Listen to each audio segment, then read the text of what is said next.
Hello साथी, स्वागत छ तपाईलाई मेरो नयाँ भिडियोमा। आज चाहिँ म साडी लाउन जान्दै नजान्ने साथीको लागि साडी लगाएर देखाउँदैछु ल। यो चाहिँ मेरो ब्लाउज हो। यो ब्लाउजको बाजु चाहिँ एकदमै चुरीदार छ। यसरी हामीले पेटीकोटको मुख चाहिँ दाहिने साइडमा लगायौँ भने चाहिँ साडी लाउन धेरै सजिलो हुन्छ। अनि साडी लाउनुभन्दा अगाडि हामीले जुत्ता अनिवार्य लाउनु पर्ने हुन्छ, ताकि पछि हाम्रो साडीको पल्लो चाहिँ लामो पनि नहोस् अनि छोटो पनि नहोस्। यसरी हाम्रो बाहिरी भित्री छुट्याएर हामीले चाहिँ साडीलाई सुरुमा हाम्रो देब्रेपट्टिदेखि स्वाट्ट दाहिनेपट्टिको अघि राखेको पेटीकोटको खाली भागमा यसरी सानो गाँठो पारेर टक्क सिउरिने। यो गाँठो चाहिँ फेरि छोटो भयो भने पनि नराम्रो देखिन्छ, ठिक्क तल पैतालासम्म पुग्ने गरी है।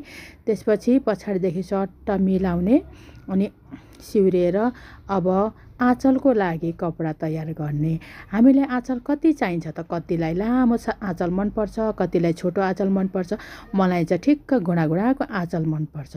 यसरी आँचल बनाएपछि आँचलको भाग तयारी गरेर सट्टै पछाडि झार्छु। यतिको मलाई एकदम ठिक्क लाग्छ।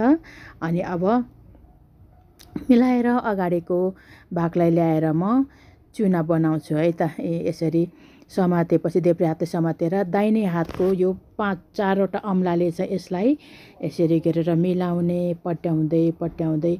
अब मोटो मान्छेलाई चाहिँ साडीको थोरै चुना बस्छ, पातलो मान्छेलाई चाहिँ धेरै चुना बस्छ। त्यही अनुसार यसरी चुना बनाइसक्ने। त्यसपछि मिलाएपछि तलमाथि नहोस् भनेर यो माथिको एउटा बाहिरी भागलाई छोडेर भित्रको अरू चाहिँ हल्का मासतिर थोरै आधी इन्च जति तान्ने। त्यसपछि साडी मिलाउने। त्यसपछि यताको हाम्रो आँचलदेखि आएको यो पल्लुलाई चाहिँ टाइट गरेर स्वाट्टै तल बराबर ओर्ने। यसलाई माथि दोबार्यो भने चाहिँ यो चुना बस्दैन।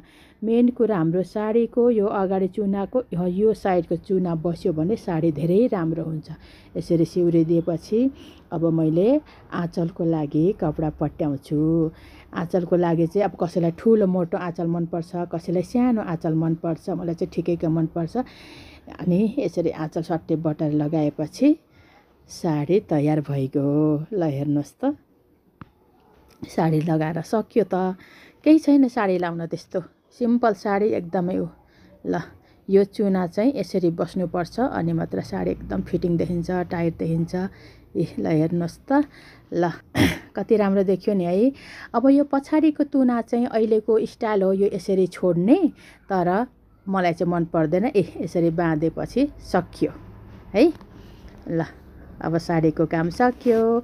यति बेलासम्म हेरिदिनु भएकोमा धन्यवाद। आउँदैन भने